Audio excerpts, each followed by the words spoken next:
Hello viewers, నేను doctor Rahul Reddy from Androcare andrology institute Hyderabad. మనం last వీడియోలో వారికోసిల్ సర్జరీ ఎలాంటి సర్జరీ చేస్తే బాగుంటుంది, ఎలాంటి సర్జరీ చేస్తే రిజల్ట్స్ బాగుంటాయి, వాటి గురించి మనం డిస్కస్ చేసుకున్నాం. ఈరోజు వారికోసిల్ సర్జరీ అయిన తర్వాత ఎటువంటి జాగ్రత్తలు తీసుకోవాలి దాని గురించి మనం ఈరోజు డిస్కస్ చేస్తాం. ఈ వారికోసిల్ సర్జరీ అయిన తర్వాత మనకు రెండు రకాల ఇష్యూస్ ఉంటాయి. ఒకటి ఇమ్మీడియట్ పోస్ట్ ఆప్ అంటాం, అంటే సర్జరీ అయిన తర్వాత ఫస్ట్ 5 డేస్లో తీసుకోవాల్సిన జాగ్రత్తలు, తర్వాత 5 డేస్ తర్వాత తీసుకోవాల్సిన జాగ్రత్తలు. ఫస్ట్ 5 డేస్లో అంటే జనరల్గా వారికోసిల్ సర్జరీ చేసినప్పుడు సేమ్ డే మార్నింగ్ సర్జరీ అయితే ఆఫ్టర్నూన్ కానీ ఈవినింగ్ కానీ ఇంటికి పంపించేస్తాము, నార్మల్గా నడిచి వెళ్ళిపోవచ్చు. కానీ మనం ఎప్పుడైతే ఆ వారికోసిల్ వీన్స్ లైగేట్ చేసి ఉంటాం కాబట్టి కొంచెం టెస్టిస్ బరువుగా అనిపించవచ్చు. సో అందుకని ఏం చెప్తామంటే సర్జరీకి వచ్చేటప్పుడు టైట్ అండర్వేర్ తీసుకొని రావాలని చెప్తాం. ఎందుకంటే వారికోసిల్ సర్జరీ తర్వాత అట్లీస్ట్ 5 నుంచి 7 రోజుల పాటు టైట్ అండర్వేర్ వేసుకొని ఉండాలి. ఈవెన్ పడుకునేటప్పుడు కూడా టైట్ అండర్వేర్ వేసుకొని పడుకోగలిగితే ఆ హెవీనెస్ అనేది, అంటే ఆ డిస్కంఫర్ట్ అనేది తెలియదు. సో ఎందుకు మెజారిటీ పేషెంట్స్ ఏంటంటే నార్మల్గా సెకండ్ డే క్యాజువల్గా నడుచుకొని వచ్చేసి సార్ బాగుంది, పెయిన్ ఏం లేదు అని వెళ్తూ ఉంటారు. ఎందుకంటే ఆ అండర్వేర్, మనం టైట్ అండర్వేర్ వేసినప్పుడు ఆ టెస్టిస్ ఎప్పుడైతే మూవ్ అవ్వదో అది ఒక కంఫర్ట్ని ఇస్తుంది. మనకి ఎప్పుడైతే ఆ టెస్టిస్ మూవ్ అయినప్పుడే కొంచెం డిస్టర్బెన్స్ ఉండొచ్చు.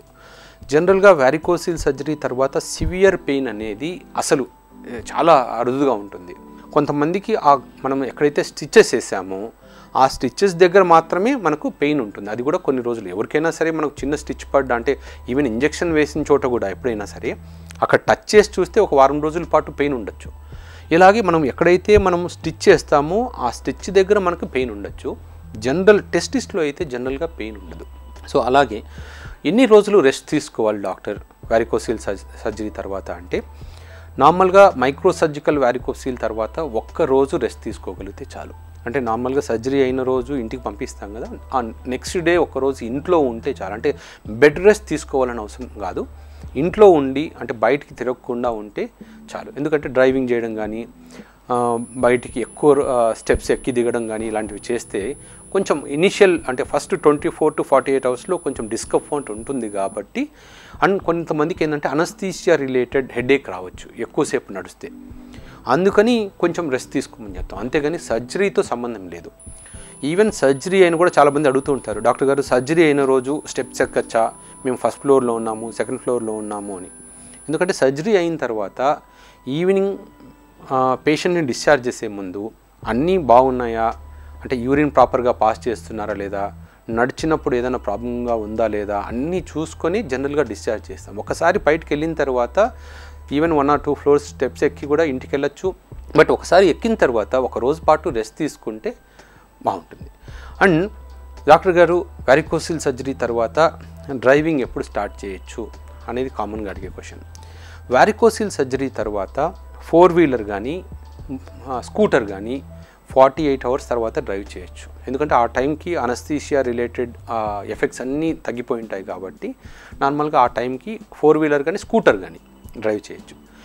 బైక్ డ్రైవ్ చేసే వాళ్ళకి, అంటే ట్యాంక్ ఉన్న బైక్స్కి అయితే అట్లీస్ట్ ఒక 5 to 7 డేస్ అవాయిడ్ చేయడమే బెటర్. ఎందుకంటే పొరపాటున ఎప్పుడైనా స్పీడ్ బ్రేకర్స్ వచ్చినప్పుడు కానీ, ఏదైనా గుంతల్లో పడినప్పుడు కానీ ఆ ట్యాంక్ వచ్చి మళ్ళీ ఆపరేషన్ చేసిన సైట్లో కానీ టెస్టిస్కి తగులుతుంది కాబట్టి కొద్ది రోజులు అది అవాయిడ్ చేయడం బెటర్. 4th పాయింట్, డాక్టర్ గారు వారికోసిల్ సర్జరీ చేసిన తర్వాత భార్యాభర్తలు ఎప్పుడు కలవచ్చు అనే క్వశ్చన్ కూడా చాలామంది అడుగుతుంటారు. ఇదేంటంటే మనకు జనరల్గా ఇది చాలా మైనర్ సర్జరీ కాబట్టి కొంతమందికి ఈవెన్ 48 అవర్స్ తర్వాత ఎటువంటి పెయిన్ లేకపోతే వాళ్ళు కలవడం స్టార్ట్ చేయొచ్చు.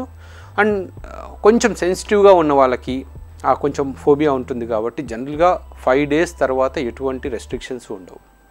నార్మల్గా భార్యాభర్తలు కలవడం కానీ ఇవన్నీ చేయొచ్చు. అండ్ కింద కూర్చోవడాలు, ఎక్కువసేపు వాకింగ్ చేయడాలు, ఇవన్నీ కూడా జనరల్గా 5 డేస్ నుంచి మనం స్టార్ట్ చేసేసి, కింద కూర్చోవడం అయితే ఈవెన్ Day 2 నుంచి కూడా మనం కింద కూర్చోవడం చేయడము, చిన్న బరువులు ఎత్తడము అవన్నీ కూడా 48 అవర్స్ తర్వాత చేయొచ్చు. ఎందుకంటే మాకు చాలామంది ఇంటర్నేషనల్ పేషెంట్స్ కానీ చాలా దూరం నుంచి వచ్చే వాళ్ళు కూడా సర్జరీ చేసిన రోజు మరుసటి రోజు నైట్ వెళ్ళిపోమని చెప్తాం. వాళ్ళు లగేజ్ తీసుకొని వెళ్ళిపోయినా కూడా జనరల్గా వాళ్ళకి ఎటువంటి ప్రాబ్లమ్స్ ఉండవు. సో 48 అవర్స్ తర్వాత మనం చిన్న లగేజీలు క్యారీ చేయడము, వెళ్ళడము ఇలాంటి పనులు మనకి ఏమీ ప్రాబ్లం రెస్ట్రిక్షన్స్ ఉండవు.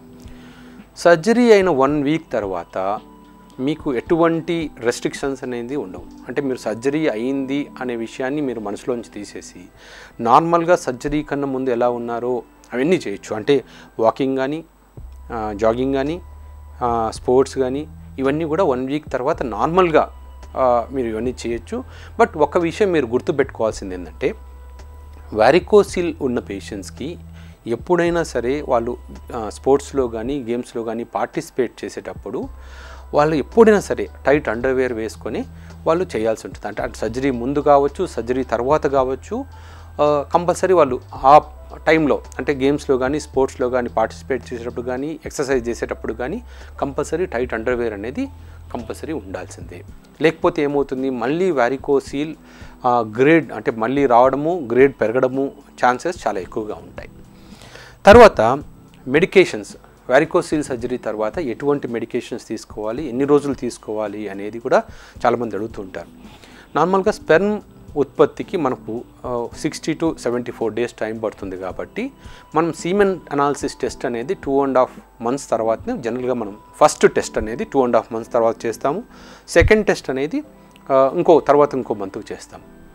సో ఇప్పుడు ఈ టైంలో మీరు యాంటీ ఆక్సిడెంట్ ట్యాబ్లెట్స్ కానీ, మనం స్పెర్మ్ గ్రోత్కి కావాల్సిన న్యూట్రియంట్స్ కానీ, మైక్రో న్యూట్రియంట్స్ అంటాము, కొన్ని మైటోకాండ్రియల్ మెడిసిన్స్ అంటాము, ఇవన్నీ ఏంటంటే స్పెర్మ్ ప్రొడక్షన్కి కావాల్సిన న్యూట్రియంట్స్ని మనము సప్లై చేయాలి. ఎందుకంటే ఆల్రెడీ టెస్టిస్లో సివియర్ వారికోసిల్ ఉన్నప్పుడు బ్లడ్ సప్లై సరిగ్గా ఉండదు కాబట్టి ఈ న్యూట్రియంట్స్ అన్నీ తక్కువగా ఉంటాయి.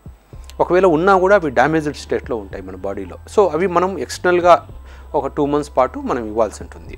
తర్వాత కొంతమందికి టెస్టోస్టిరాన్ హార్మోన్ తక్కువగా ఉంటుంది, అంటే క్రానిక్ వారికోసిల్ ఉన్నప్పుడు. బట్ మనకేంటంటే టెస్టోస్టిరాన్ హార్మోన్ అనేది మనకు మళ్ళీ స్పెర్మ్ ప్రొడక్షన్కి ఇంపార్టెంట్. కానీ ఈ టెస్టోస్టిరాన్ ఎక్కడ ప్రొడ్యూస్ అవుతుంది అంటే టెస్టిస్. మనకు టెస్టిస్ ఇంకా రికవర్ అవ్వలేదు కాబట్టి టెస్టోస్టిరాన్ కూడా ఇనిషియల్ డేస్లో తక్కువగా ఉంటుంది.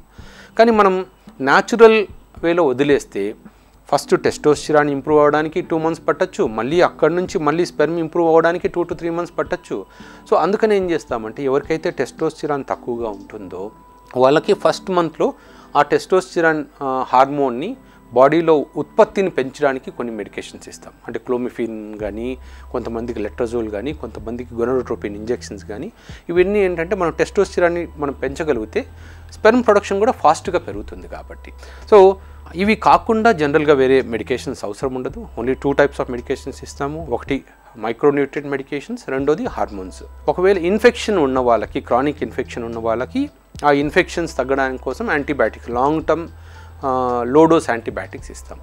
ఈ 3 మెడికేషన్స్ తప్ప జనరల్గా వేరే అదర్ ఏమీ ఉండవు. అండ్ ఒక 1 week తర్వాత అసలు సర్జరీ అయిపోయింది అంటే, ఎందుకంటే చాలామంది 1 month తర్వాత 2 months తర్వాత వచ్చి డాక్టర్ గారు మేము ఇంతవరకు కలవట్లేదు, నేను ఇంతవరకు ఇంకా ఎక్సర్సైజ్ స్టార్ట్ చేయలేదు, సర్జరీ అంటే భయంగా ఉంది, అయిపోయింది కదా అందుకని ఇంట్లో జాగ్రత్తలు తీసుకోమన్నారు, ఇలాంటివి చెప్తూ ఉంటారు.